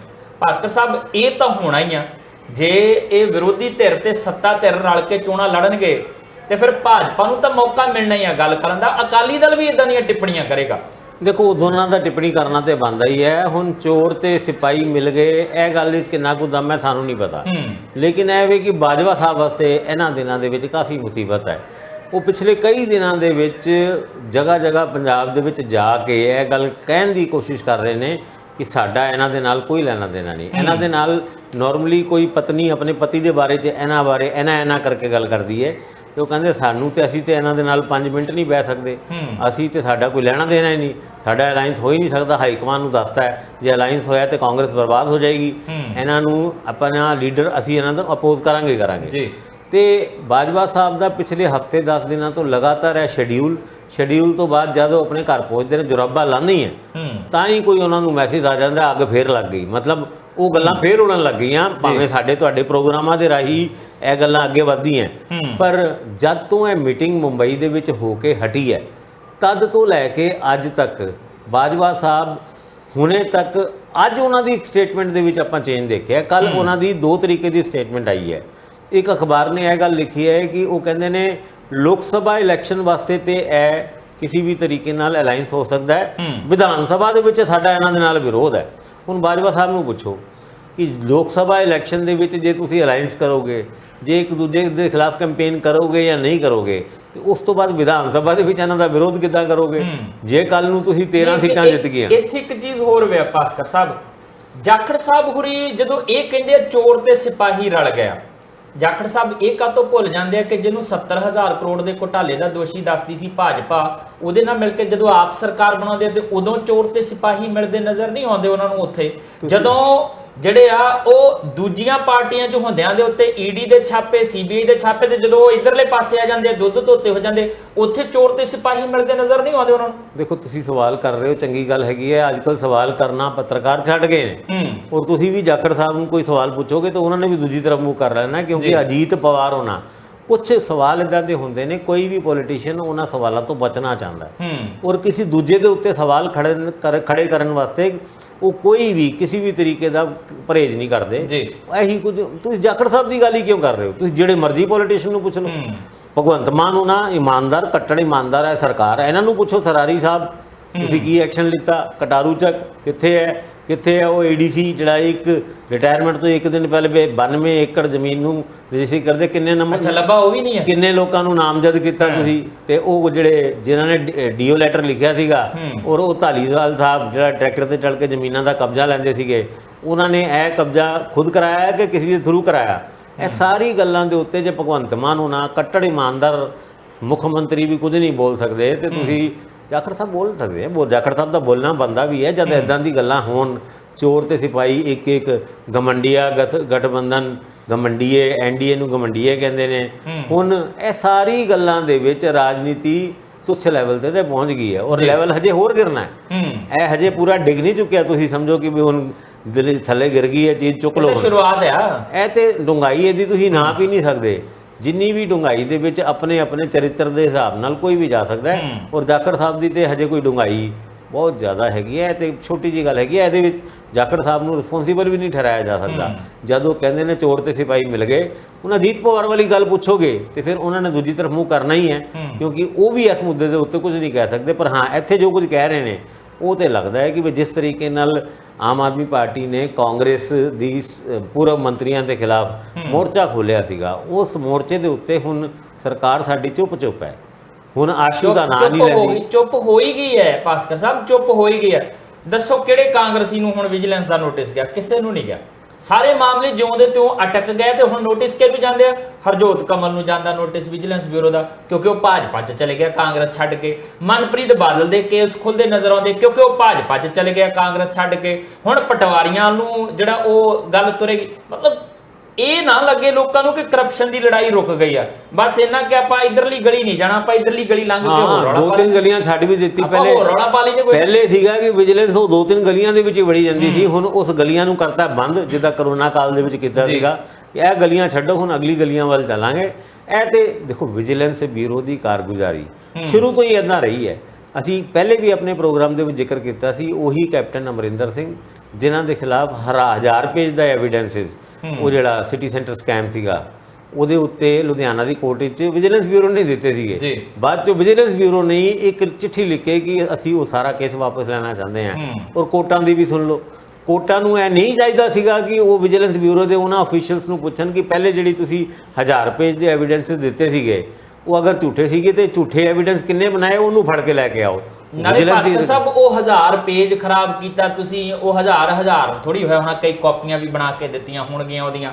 ਫਿਰ ਕੋਰਟ ਦਾ ਸਮਾਂ ਵੇਸਟ ਕੀਤਾ ਕਿਉਂਕਿ ਉਹ ਉਸੇ ਸਮੇਂ 'ਚ ਕੋਰਟ 2-4 ਕੇਸ ਹੋਰ ਸੁਣ ਸਕਦਾ ਸੀਗਾ, ਉਹ ਵੇਸਟ ਕੀਤਾ ਤੁਸੀਂ। એનર્ਜੀ ਲਾਈ, ਸਰਕਾਰ ਦਾ ਪੈਸਾ ਲਾਇਆ, ਉਹ ਸਾਰਾ ਲੇਖਾ ਜੋਖਾ ਹੋਣਾ ਚਾਹੀਦਾ। ਆ ਹੁਣ ਜ਼ਿਕਰ ਛਿੜਿਆ ਤੁਸੀਂ ਕਿਹਾ ਕਿ ਕੀ ਕੀਤਾ, ਉਹ ਕੇਸ ਵਾਪਸ ਲੈ ਲੈ। ਦੱਸੋ ਫਿਰ ਸਿੰਗਲਾ ਸਾਹਿਬ ਦੇ ਮਾਮਲੇ 'ਚ ਕੀ ਹੋਇਆ? ਉਹ ਵੀ ਤਾਂ ਆਪ ਹੀ ਕਿਹਾ ਸੀ ਸਰਕਾਰ ਨੇ ਕਿ ਆਹ ਆਡੀਓ ਰਿਕਾਰਡਿੰਗ ਮੇਰੇ ਕੋਲ ਹੈਗੀ, ਸਬੂਤ ਹੈਗੀ ਆ। ਉਹਨੂੰ ਕੇਸ ਨੂੰ ਕਿੰਨਾ ਕੁ ਅੱਗੇ ਤੋਰਿਆ ਸਰਕਾਰ ਨੇ? ਦੇਖੋ ਬਹੁਤ ਸਾਰੇ ਕੇਸਿਸ ਹੈਗੇ ਆ ਜਿਹੜੇ ਤੁਰਦੇ ਅਚਾਨਕ ਖਤਮ ਹੋ ਗਏ। ਰਾਜਾ ਵੜਿੰਗ ਉਹਨਾਂ ਦੇ ਉਹ ਬੱਸ ਦੀ ਬੋਡੀ ਬਣਾਉਣ ਦੇ ਰਾਜਸਥਾਨ ਤੋਂ ਉਹ ਕੇਸ ਸੁਣਿਆ ਕਦੀ? ਉਹਦੇ ਉੱਤੇ ਇਨਵੈਸਟੀਗੇਸ਼ਨ ਹੋਈ ਹੈ? ਉਹਨਾਂ ਦੀ ਆਪ ਦੀ ਪਾਰਟੀ ਦੇ ਉਹਨਾਂ ਦੇ ਐਮਐਲਏ ਰਾਜਾ ਵੜਿੰਗ ਦੇ ਉੱਤੇ ਸਵਾਲ ਪੁੱਛਦੇ ਨੇ। ਭਗਤੂਪੁਰਾ ਦੀ ਜ਼ਮੀਨ ਦਾ ਵੀ ਰੋਲ ਗਿਆ ਮਾਮਲਾ। ਭਗਤੂਪੁਰਾ ਦੀ ਜ਼ਮੀਨ ਜਿਹੜੀ ਸੀ, ਭਗਤੂਪੁਰਾ ਦੀ ਜ਼ਮੀਨ ਤ੍ਰਿਪਤ ਰਜਿੰਦਰ ਬਾਜਵਾ ਸਰਕਾਰ ਜਾਣ ਤੋਂ ਬਾਅਦ ਬਤੌਰ ਮੰਤਰੀ ਕਿਸੇ ਕਾਗਜ਼ ਦੇ ਉੱਤੇ ਸਾਈਨ ਕਰਦੇ ਨੇ, ਉਹ ਰੰਗੇ ਹੱਥੋਂ ਉਹ ਸਾਈਨ ਸਮੇਤ ਫੜੇ ਜਾਂਦੇ ਨੇ, ਕੋਈ ਐਕਸ਼ਨ ਨਹੀਂ। ਤੁਸੀਂ ਦੱਸੋ ਕਿਹੜੇ ਮੁੱਦੇ ਦੇ ਉੱਤੇ ਇਹ ਸਰਕਾਰ ਅੱਗੇ ਵਧੀ ਹੈ ਔਰ ਇਹਨਾਂ ਮੁੱਦਿਆਂ ਦੇ ਉੱਤੇ ਨਹੀਂ?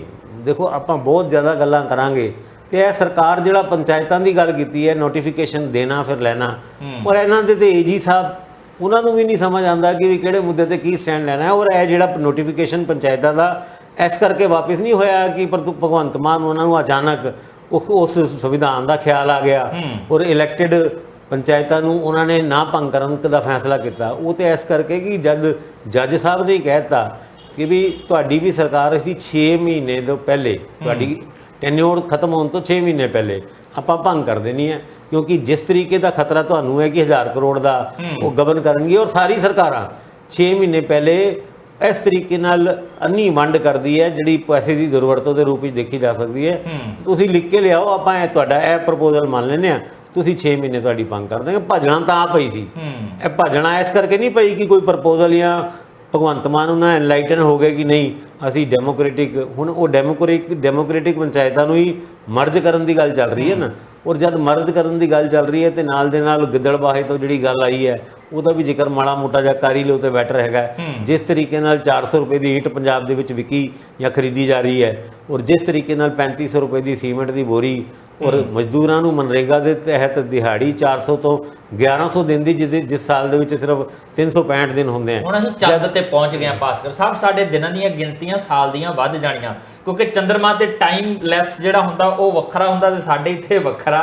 ਇਹ ਕਮਾਲ ਦੀਆਂ ਗੱਲਾਂ ਹੁੰਦੀਆਂ ਨੇ ਜੀ। ਸਿਆਸਤ ਆ, ਸਿਆਸਤ ਦੇ ਵਿੱਚ ਬੜਾ ਕੁਝ ਹੋਏਗਾ।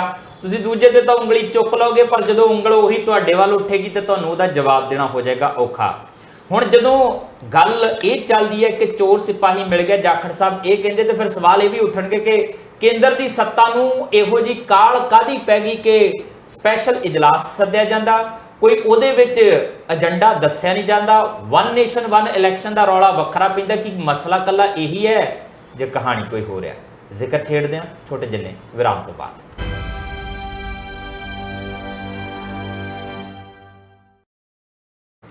ब्रेक तो बाद तुहाडा स्वागत है। जिक्र संसद के स्पैशल इजलास का। इजलास स्पैशल नहीं है, समा स्पैशल है, तैयारी स्पैशल है सरकार की, ते कोई ना कोई स्पैशल मूव जिहड़ी है वो होने की संभावना जताई जा रही है, क्योंकि उंज कोई तुक बनती नहीं है इस समय स्पैशल इजलास की। तुसीं संसद की शुरुआत करनी हो मॉनसून इजलास दे विच भी कर सकते सी।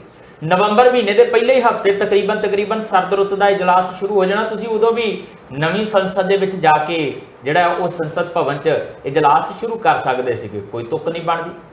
ते विच जिहड़ा वन नेशन वन इलैक्शन का रौला पाता, इन्हें थोड़ा जिहा भुलेखे पैदा कर दिते, क्योंकि एडी छेती सारिया चीज़ां संभव किवें हो जाणगियां, यह भी तो सवाल हैगा। फिर कल्ला यही रौला आ वन नेशन वन इलैक्शन का, या ये पिछे कोई वड्डी गेम भारतीय जनता पार्टी की सरकार मोदी साहब खेडण की तैयारी कर रहा है? भास्कर साहब कोई है लड़ सिरा फड़ हुंदा, कोई लगदा कोई भेत खुलदा कि किन्हां कारणा करके ये एडी छेती स्पैशल इजलास ते बिना एजेंडे का स्पैशल इजलास सद लिया, जिहड़ा दस्से नहीं किसी ने। जिस तरीके नाल विधान सभा चोणां तो पहले इस स्पैशल इजलास नूं सद्या गया, और वो भी खास करके जद मॉनसून सैशन तो बाद अगस्त के विच मॉनसून सैशन खत्म होया, सैप्टेंबर के विच 5 दिन का स्पैशल इजलास, और इसका एजेंडा भी नहीं दिता। और क्या है जाता टैक्नीकल तौर पर स्पैशल इजलास जब बुलाया जाता है तो वह एजेंडा देने की लोड़ भी नहीं होती, पर यह जरूर दसिया गया कि कुछ विशेष गल्लां इस इजलास के विच होणगियां। अचानक ही अटकलां लगदियां कि वन नेशन वन पोल, अगले दिन ही सरकार उहदे उत्ते फॉर्मर प्रेजिडेंट रामनाथ कोविंद उन्हां दी लीडरशिप दे विच एक कमेटी बनाती है, फिर कमेटी के सदस्य तय कर देंदी है और यह गल अगे तोड़ देंदी है। पर कुछ अंदरूनी सूत्रां की गल्लां मनीए तो 5 दिनों के विच वन नेशन वन पोल ते एजेंडा सुट के देखा जा रहा है, जिद्दां कहंदे हैं ना कंकड़ सुट के पानी की गहराई नूं मापना जी। पर कुछ लोग जिहड़े सियासी चालां नूं चंगी तरीके नाल समझदे हुंदे हैं, वो कहंदे ने भाजपा या केंद्र सरकार इस सैशन दे विच कुछ इदां दा लैके आ सकती है जिन्हों आम व्यक्ति एक्सपैक्ट तक नहीं कर सकता। जिदा नोटबंदी का वो जिक्र करते हैं कि नोटबंदी जिस दिन नवंबर 8 नूं 2016 नूं राती 8 बजे जब 500 के 1000 के नोट पुराने वाले बंद किए थे, तो किसी ने सोचा भी तक नहीं सीगा कि इदां भी हो सकता है। इदां दी ही कुछ बिल इस पार्लीमेंट के स्पैशल सैशन के विच आने की उम्मीद है। महिलावां नूं 180 सीटां के उत्ते दोहरी मैंबरशिप दे के एक तरीके नाल, क्योंकि यह गल्लां चली थी कि 20 लाख तो वध वोटर जिस कॉन्स्टिट्यूएंसी दे विच हैगे हैं उत्थे एक सीट महिलावां वास्ते भी दिती जाए, जिथे मर्द इलैक्शन लड़ते हैं उत्थों महिलावां भी लड़न, तो इदां करके 180 सीटां वधाउण की गल चली थी। वो मुद्दा भी ऐतकी विधान सभा के विच आ सकता है। दूजा मुद्दा पाकिस्तान ऑक्यूपाइड कश्मीर, क्योंकि उत्थे दे लोगों ने पिछले दिनों के विच बकायदा ऐलान करता कि वो भारत ऑक्यूपाइड कश्मीर या भारत के कश्मीर के वल आना चाहते हैं, और उस वास्ते रस्ते खोलन की भी गल चल रही है। कुछ भी हो सकता है, और राजनीतिक चिंतावां वधियां हुई हैं, सिखर ते है कि जो कुछ होया उहदे वास्ते किन्नी कु विरोधी पार्टियां तैयार है, वो भी खास करके तद जब इलैक्शन का वरा होए और इलैक्शन जल्दी होने की संभावना भी होन। ममता बनर्जी का यह कहना कि हैलीकॉप्टर सारे बुक कर लेने, यह गल सच भी हो सकती है, कोई गल्लां एवें ही नहीं करता। और भाजपा ने भी कभी भी इस गल के उत्ते कोई डिनाई नहीं किया कि नहीं असी कोई हैलीकॉप्टर बुक नहीं किए। यह सारी गल्लां इस तरफ इंडीकेट कर रही हैं कुछ वड्डा होने वाला है, और वो 18 तारीख और खास करके G20 सैशन तो बाद वड्डा किते ये तो नहीं होने वाला कि वन नेशन वन इलैक्शन का सिर्फ रौला पाया जा रहा, पर उस सब दे विच इन्हां 5 सूबियां दी विधान सभा दीयां चोणां दे नाल संसद दीयां चोणां भी लोक सभा दीयां चोणां भी कराईयां जाण, संसद कर दित्ती जावे इस विशेष इजलास च भंग, क्योंकि 5 सूबियां दे विच भाजपा फसी हुई है, ते 5 सूबियां दे विच जे हार मिलदी है ते उहदा इंपैक्ट सीधा लोक सभा दीयां चोणां ते पैना, ते भाजपा नहीं चाहुंदी कि नैगेटिव प्रभाव जिहड़ा लोक सभा दीयां चोणां ते पवे। यह भी एक गल हो सकती है, पर नाल दे नाल विधान लोक सभा नूं भंग करन वास्ते स्पैशल इजलास की लोड़ नहीं होंदी, और वो भी खास करके तद जद 5 विधान सभा के इलैक्शन ने, तुसीं देखो कि वो सीधा इलैक्शन कमीशन नूं या प्रेजिडेंट ऑफ इंडिया नूं भी लिख सकते हैं, पर 5 दिन के इजलास के विच कुछ ना कुछ बहस कोई ना कोई फैसले तो इदां दे होणगे जो अगर बीजेपी या केंद्र सरकार इलैक्शन कराने का फैसला भी करती है तो उस तो पहले उन्होंने फैसले, क्योंकि जब भी किसी सूबे के election commission election schedule announce करता है, उस तो पहले उस सूबे के प्रधानमंत्री या होर ਕੇਂਦਰ ਸਰਕਾਰ ਦੇ VIPs ਦਾ ਦੌਰਾ ਜ਼ਰੂਰ ਹੁੰਦਾ ਹੈ। ਤੁਸੀਂ ਇਸ ਨੂੰ ਮੱਦੇਨਜ਼ਰ ਰੱਖਦੇ ਹੋਏ 5 ਸੈਸ਼ਨ, ਇਹ ਤੁਹਾਡੀ ਜਿਹੜੀ ਗੱਲ ਹੋ ਸਕਦੀ ਹੈ ਬਿਲਕੁਲ ਠੀਕ ਹੋਏ, ਪਰ ਇਹ ਲੱਗਦਾ ਨਹੀਂ ਕਿ ਸਿਰਫ ਇੰਨੀ ਕੁ ਗੱਲ ਕਰਕੇ ਉਹਨਾਂ ਨੇ ਇਹ 5 ਦਿਨ ਦਾ ਸੈਸ਼ਨ ਬੁਲਾਇਆ ਹੋਏਗਾ। ਵਨ ਨੇਸ਼ਨ ਵਨ ਪੋਲ, ਮਹਿਲਾ ਆਰਕਸ਼ਣ, ਤੀਜੀ ਗੱਲ ਤੁਹਾਡੀ ਕਿਉਂਕਿ ਮੋਦੀ ਸਾਹਿਬ ਜਿਹੜਾ ਕਰਦੇ ਆ ਨਾ ਉਹ ਕਮਾਲ ਹੀ ਕਰਨ ਦੀ ਕੋਸ਼ਿਸ਼ ਕਰਦੇ ਆ। ਹੁਣ ਨੋਟਬੰਦੀ ਦਾ ਕਿਹਨੂੰ ਪਤਾ ਸੀਗਾ ਕਿ ਕੀ ਕਰ ਜਾਣਾ, ਉਹ ਵੀ ਯਕਦਮ ਆਣ ਕੇ ਉਹਨਾਂ ਨੇ ਕਰ ਦਿੱਤਾ ਕਿ ਆਹ ਚੱਕੋ ਆਪਾਂ ਕਰ ਦਿੱਤਾ, ਆਹ ਸਾਰੀਆਂ ਚੀਜ਼ਾਂ ਕਰ ਦਿੱਤੀਆਂ। ਸੋ ਮੈਨੂੰ ਲੱਗਦਾ ਕਿ ਕੁਝ ਇਦਾਂ ਦਾ ਕਰਨ ਦੀ ਤਿਆਰੀ ਆ, ਔਰ ਉਹ ਇਹੋ ਜਿਹੀ ਤਿਆਰੀ 'ਚ ਬੈਠੇ ਆ ਕਿ ਜਿਹਦੇ ਨਾਲ ਜਾਂ ਤਾਂ ਸਾਰੇ ਮੁੱਦੇ ਘੁੰਮ ਕੇ ਉਹਦੇ ਦੁਆਲੇ ਹੋ ਜਾਣ ਕਿ ਤੁਸੀਂ ਮਹਿੰਗਾਈ ਦੀ ਚਰਚਾ ਕਰਨੀ ਬੰਦ ਕਰ ਦਿਓ, ਮਹਿੰਗੇ ਪੈਟਰੋਲ ਦੀ ਚਰਚਾ ਕਰਨੀ ਬੰਦ ਕਰ ਦਿਓ, ਤੁਸੀਂ ਬੇਰੋਜ਼ਗਾਰੀ ਦੀ ਚਰਚਾ ਕਰਨੀ ਬੰਦ ਕਰ ਦਿਓ, ਤੁਸੀਂ ਆਰਥਿਕ ਮੁਹਾਜ ਤੇ ਕਿੱਥੇ ਖੜੇ ਆ ਇਹ ਬੰਦ ਕਰ ਦਿਓ ਚਰਚਾ, ਜਿਹੜੀ ਤੁਹਾਡੀ ਇੰਟਰਨੈਸ਼ਨਲ ਪਾਲਿਸੀ ਹੈਗੀ ਆ ਉਹ ਬੰਦ ਕਰ ਦਿਓ ਚਰਚਾ। ਉਹ ਸਾਰੀਆਂ ਚੀਜ਼ਾਂ ਛੱਡ ਕੇ ਉਧਰ ਹੋ ਜਾਓ। ਉਹ ਸੂਟ ਕਰੇ ਭਾਰਤੀ ਜਨਤਾ ਪਾਰਟੀ ਨੂੰ, ਕਿਉਂਕਿ ਹੁਣ ਇਹ ਗੱਲ ਤਾਂ ਕਲੀਅਰ ਹੋ ਗਈ ਹੈ ਕਿ ਖੁਦ RSS ਨੇ ਵੀ ਮੰਨ ਲਿਆ ਕਿ ਕੱਲਾ ਹਿੰਦੁੱਤਵ ਤੇ ਮੋਦੀ ਦਾ ਚਿਹਰਾ ਤੁਹਾਨੂੰ ਨਹੀਂ ਜਿਤਾ ਸਕਦਾ। ਦੇਖੋ ਇਹ ਗੱਲਾਂ ਨਿਕਲ ਕੇ ਆ ਰਹੀਆਂ ਔਰ ਇਸ ਗੱਲ ਦਾ ਕਾਫੀ ਲੋਕ ਵਿਰੋਧ ਵੀ ਕਰ ਰਹੇ ਨੇ। ਕੁਝ ਲੋਕ ਕਹਿੰਦੇ ਨੇ ਜਿੱਦਾਂ ਹੁਣ ਪੋਲੀਟੀਕਲ ਐਰੀਨਾ ਦੇ ਵਿੱਚ ਵੱਖ-ਵੱਖ ਤਰੀਕੇ ਦੀ ਗੱਲਾਂ ਚੱਲਦੀ ਹੈ। ਤੁਸੀਂ ਸੋਸ਼ਲ ਮੀਡੀਆ ਦੇਖੋ ਤੇ ਸੋਸ਼ਲ ਮੀਡੀਆ ਦੇ ਵਿੱਚ ਤਮਾਮ ਉਹ ਗੱਲਾਂ ਜਿਹੜੀ ਮੋਦੀ ਉਹਨਾਂ ਦੇ ਵਿਪੱਖ ਜਾਂਦੀ ਹੈ ਉਹਨਾਂ ਨੂੰ ਇੱਕ ਪ੍ਰਾਇੋਰਟੀ ਦਿੱਤੀ ਜਾਂਦੀ ਹੈ ਔਰ ਉਸ ਚੀਜ਼ ਨੂੰ ਵੀ ਦੇਖ ਕੇ ਲੋਕੀ ਤੰਗ ਆ ਗਏ ਨੇ। ਜਿੱਦਾਂ ਮੋਦੀ ਉਹਨਾਂ ਦੇ ਪੱਖ ਦੀ ਖਬਰਾਂ ਨੂੰ ਦੇਖ ਕੇ ਨੈਸ਼ਨਲ ਮੀਡੀਆ ਦੇ ਉੱਤੇ ਲੋਕੀ ਬਹੁਤ ਜ਼ਿਆਦਾ ਉਹਨੂੰ ਦੇਖਣ ਦੇ ਵਿੱਚ ਵਿਸ਼ਵਾਸ ਨਹੀਂ ਕਰ ਰਹੇ। ਐਦਾਂ ਹੀ ਐਂਟੀ ਮੋਦੀ ਖਬਰਾਂ ਦਾ ਵੀ ਇੱਕ ਫੀਵਰ ਦਾ ਜਿਹੜਾ ਸੋਸ਼ਲ ਮੀਡੀਆ ਦੇ ਉੱਤੇ ਚੱਲਿਆ ਹੋਇਆ ਹੈ ਉਹਨੂੰ ਵੀ ਦੇਖ ਕੇ ਲੋਕੀ ਨਹੀਂ ਮਤਲਬ ਜੋ ਇਹ ਰਿਸਪੌਂਸ ਮਿਲ ਰਿਹਾ ਇਹਦੇ ਵਾਸਤੇ ਹੁਣ ਜੈਨੂਇਨ ਗੱਲ ਕੌਣ ਕਰੇ, ਸੱਚ ਨੂੰ ਸੱਚ ਤਰੀਕੇ ਨਾਲ ਕਿੱਦਾਂ ਦਿਖਾਇਆ ਜਾ ਸਕਦਾ ਹੈ। ਪਿਛਲੇ ਦਿਨਾਂ ਦੇ ਵਿੱਚ ਅਟਲ ਬਿਹਾਰੀ ਵਾਜਪਾਈ ਦੀ ਪੁੰਨਿਆ ਤਿਥੀ ਦੇ ਉੱਤੇ ਨਰਿੰਦਰ ਮੋਦੀ ਹੋਣਾ ਜਦ ਉੱਥੇ ਗਏ ਅਟਲ ਬਿਹਾਰੀ ਵਾਜਪਾਈ ਦੀ ਸਮਾਧੀ ਵਾਲੀ ਥਾਂ ਤੇ, ਉੱਥੇ ਗੜਕਰੀ ਸਾਹਿਬ ਵੀ ਲਾਈਨ ਵਿੱਚ ਲੱਗੇ ਹੋਏ ਸੀ ਉਹਨਾਂ ਮੰਤਰੀਆਂ ਦੇ। ਉਹਦੇ ਵਿੱਚ ਗੜਕਰੀ ਸਾਹਿਬ ਨੇ ਬਿਲਕੁਲ ਵੀ ਤਵੱਜੋ ਪ੍ਰਧਾਨ ਮੰਤਰੀ ਨਰਿੰਦਰ ਮੋਦੀ ਉਹਨਾਂ ਨੂੰ ਨਹੀਂ ਦਿੱਤੀ। ਰਾਦਰ ਉਹਨਾਂ ਦੇ ਸਾਹਮਣੇ ਜਦੋਂ ਲੰਘ ਕੇ ਗਏ ਤੇ ਉਹਨਾਂ ਨੇ ਮੂੰਹ ਹੀ ਦੂਜੇ ਪਾਸੇ ਕਰ ਲਿਆ।